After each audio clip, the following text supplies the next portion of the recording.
Hey guys, Tina here, the Critical Virgo.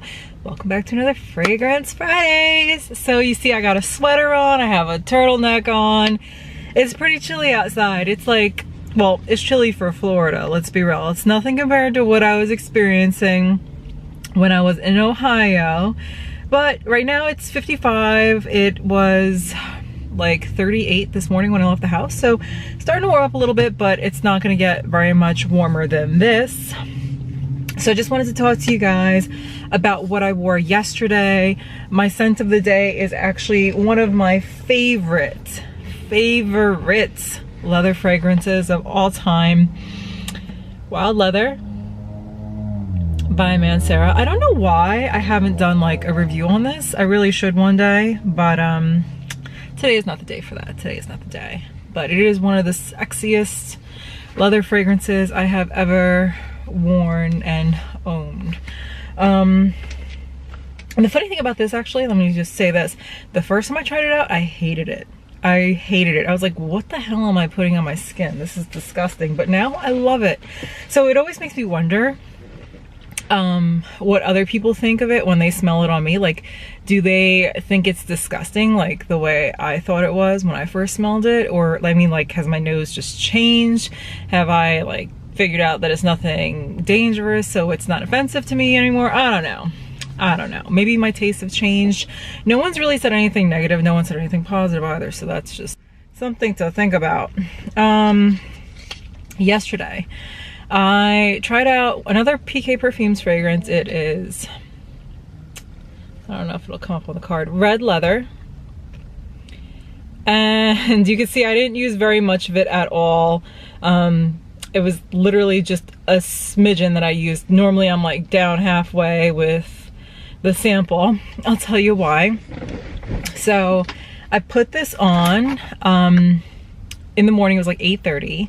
My coworker was standing right next to me, and like immediately it was strong.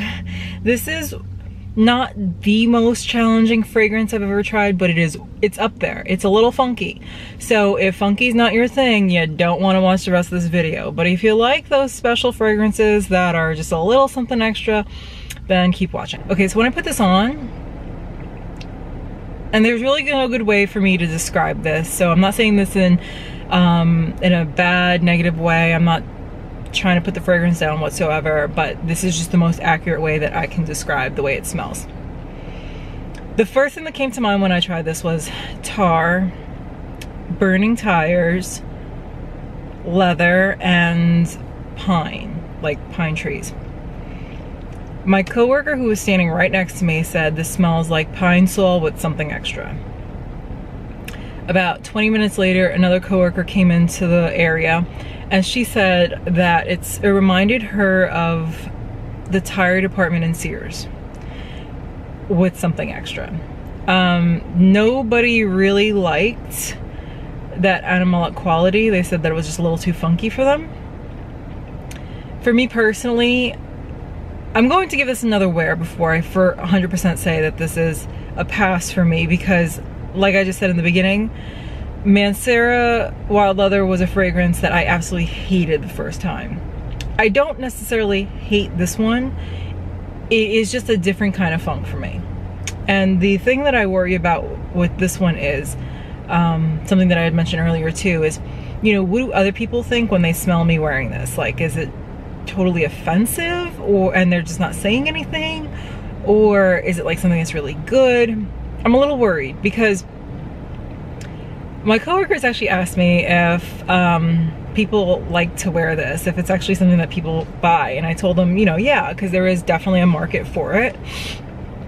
And as far as versatility goes, like, I know that like with Wild Leather, I can put it on and, you know, within like 30 minutes, I'm good to go. Like, I'm not gonna offend anybody, because I don't overspray it necessarily. Like, some days I do if I have some time to air out, or if I know I'm gonna be outside a long time and I really want it to last, I'll overspray. But generally, like if I'm wearing it to the office, I go, you know, 4 or 5 sprays max, compared to like 10 or 12. With this, it took like over an hour for it to really quiet down. It was very strong. It projected like crazy.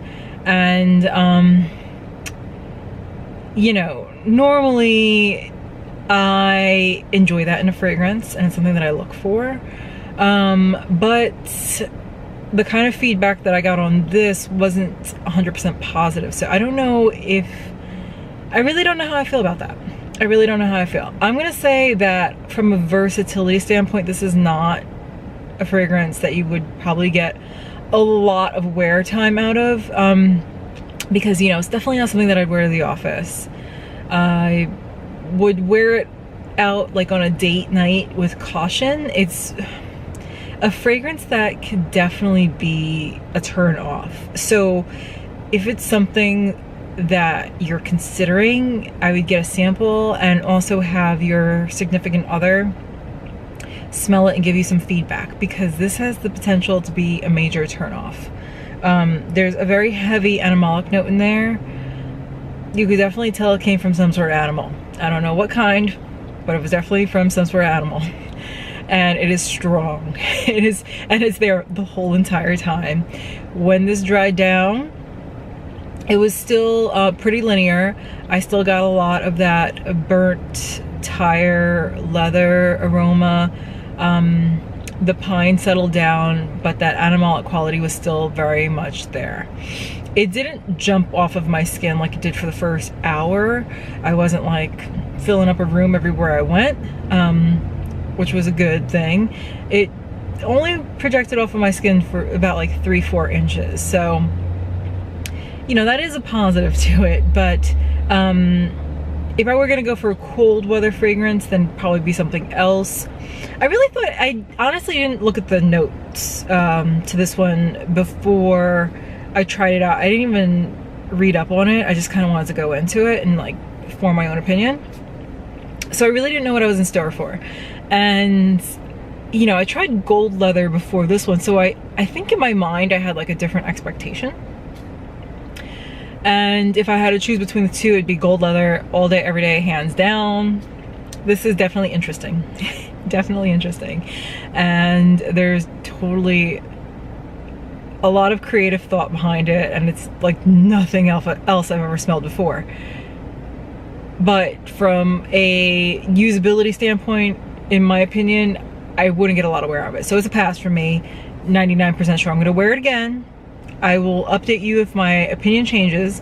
Today is Thursday, so I will wear it tomorrow. And if my opinion changes, then I will add a little extra to the end of this video. But I'm fairly certain that it won't. But if it does, I will add something extra. If it doesn't, then I'm not gonna add anything, okay? It is not going in my top leather fragrances, but it is a fun one to explore if you do like leather fragrances. Again, if you're not into funky, like heavy animalic scents that like last, this one has some lasting power to it. Let me tell you, it didn't fade off of me. I mean, I worked out. I went home, cooked, worked out, and by 8:30 it was still there. So it was a whole 12 hours. It probably would have lasted even longer, but I had a shower. But yeah, if that funky stuff is not for you, then you definitely want to pass on this one. Have you tried it? I love to hear someone else's feedback on it, because it is definitely unique. It is very unique. I think this weekend I'll pick one of the other samples. I don't know which one just yet. There were a few that I was really interested in, and I'll do some sort of video, nothing too crazy. It's gonna be a pretty busy weekend. We have to go to the other coast of Florida one day, so I'll probably upload on Sunday, so stay tuned for that. And yeah, so I hope you guys enjoyed this. Till Sunday. I want to say till Friday because I'm so used to saying that, but till Sunday. Bye guys.